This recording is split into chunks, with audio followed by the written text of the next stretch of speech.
Mountbatten દ્વારા જ્યારે આ બે ભાગ કરવામાં આવે છે અને ત્યારબાદ શરૂઆત થાય છે હિન્દ સ્વતંત્રતા ધારો, જે જુલાઈ 1947માં રજૂ થાય છે.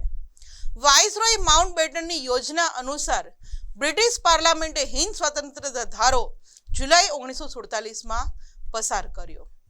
આ ધારા મુજબ ભારતીય સંઘે પ્રથમ ગવર્નર જનરલ તરીકે માઉન્ટબેટનને અને પાકિસ્તાને જનાબ જિન્નાને પસંદ કર્યા. જોયું ને વિદ્યાર્થી મિત્રો, આપણા ભારતીયો કેટલા ઉદાર છે કે આ જે ધારો હતો સ્વતંત્રતા ધારો, આ સ્વતંત્રતા ધારા મુજબ આપણા પ્રથમ ગવર્નર જનરલ તરીકે આપણે માઉન્ટબેટનને જ પસંદ કરીએ છીએ, જ્યારે પાકિસ્તાન છે એ પોતે જનાબ જિન્ના એટલે મોહમ્મદ અલી જિન્નાને પસંદ કરે છે. આ ધારાથી હિન્દની પરાધીનતાનો અંત આવે છે. હિન્દ સ્વતંત્રતા ધારો રજૂ કરે છે એટલે હિન્દ છે જે પરાધીન હતું, બ્રિટિશ સરકારની અંડરમાં હતું, એનો અંત આવે છે. આ ઇમેજની અંદર આપણે માઉન્ટબેટન અને આપણા પૂજ્ય બાપુને જોઈ શકીએ છીએ. ત્યારબાદ વાત કરીએ તો ગાંધીજીએ આ ધારાને બ્રિટિશ સરકાર દ્વારા હિન્દને આપવામાં આવેલો એકમાત્ર શ્રેષ્ઠ અને શ્રેયસ્કર ધારો કીધો છે. કારણ કે આ પેલા 200 વર્ષના શાસનમાં ઘણા બધી અલગ અલગ ધારા બ્રિટિશ સરકાર દ્વારા રજૂ કરવામાં આવે છે, પણ ગાંધીજી એવું કહે છે કે આ હિન્દ સ્વતંત્રતા ધારો છે એ શ્રેષ્ઠ છે, કારણ કે આ ધારા દ્વારા જ આપણને હિન્દને સ્વતંત્રતા મળેલી છે. એ માટે ગાંધીજીના શબ્દોમાં એમ કહીએ તો ગાંધીજીએ આ ધારાને બ્રિટિશ સરકાર દ્વારા હિન્દને આપવામાં આવેલો એકમાત્ર શ્રેષ્ઠ અને શ્રેયસ્કર ધારો કહ્યો હતો. 14મી ઓગસ્ટ 1947ની મધ્યરાત્રિએ બ્રિટિશ શાસનના અંતિમ વાઇસરોય માઉન્ટબેટન દ્વારા સત્તા સોંપવાની કાર્યવાહીની શરૂઆત નવી દિલ્હીમાં થાય છે. વિદ્યાર્થી મિત્રો, ભારત અને પાકિસ્તાન એક જ દિવસે આઝાદ થાય છે, છતાં પણ પાકિસ્તાન છે એ પોતાનો સ્વાતંત્રતા દિવસ 14મી ઓગસ્ટે ઉજવે છે અને આપણે ભારત છે એ આપણો સ્વાતંત્રતા દિવસ 15મી ઓગસ્ટે ઉજવીએ છીએ.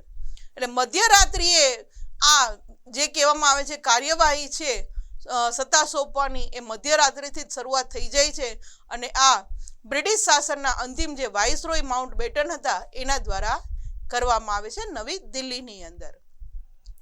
આ ઇમેજની અંદર આપણા પૂજ્ય બાપુ અને વાઇસરોય માઉન્ટબેટનને આપણે જોઈ શકીએ છીએ.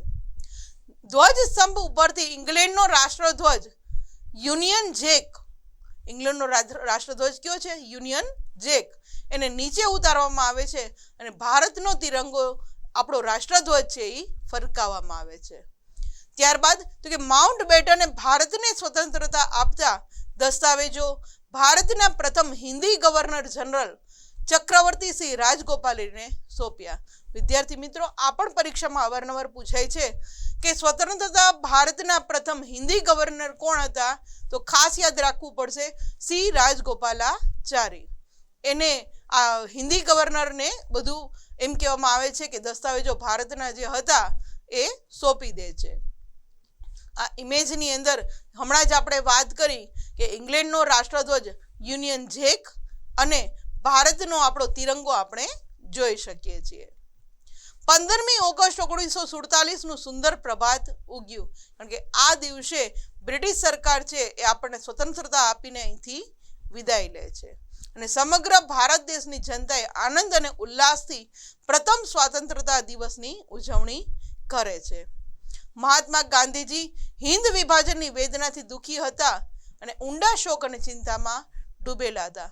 વિદ્યાર્થી મિત્રો, આપણે જો તમે કદાચ એક ગદર પિક્ચર જોયું હોય તો એમાં હિન્દુસ્તાન અને પાકિસ્તાનના ભાગલાનો એક સીન બતાવે છે કે હિન્દુસ્તાન પાકિસ્તાનના જ્યારે ભાગલા થાય છે ત્યારે પાકિસ્તાન તરફ રહેલા આપણા હિન્દુઓને એ લોકો કઈ રીતે મારી નાખે છે અને કેવી કેવી લોકો ઉપર દમન નીતિ અપનાવે છે અને કઈ રીતે ટ્રેનની અંદર લોકો પોતાની મિલકતો છોડીને જતા રહે છે. આ બધા સીન ખરેખર આવા જ કંઈક સીનો એ સમયે બન્યા હતા.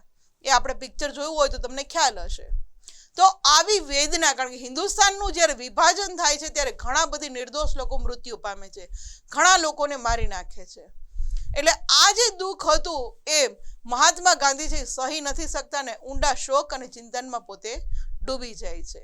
આ ઇમેજની અંદર હિન્દુસ્તાનને આઝાદી તો મળી છે પણ સાથે એના બે ભાગ થયા એ પણ આપણને દુઃખ છે કે આપણું જે અભિન્ન અંગ હતું ભારત અને પાકિસ્તાન બે સાથે રહેનારા હતી જે પ્રજા એ બે ભાગમાં વહેંચાઈ ગઈ એ વાતનું દુઃખ તો હંમેશા રહે.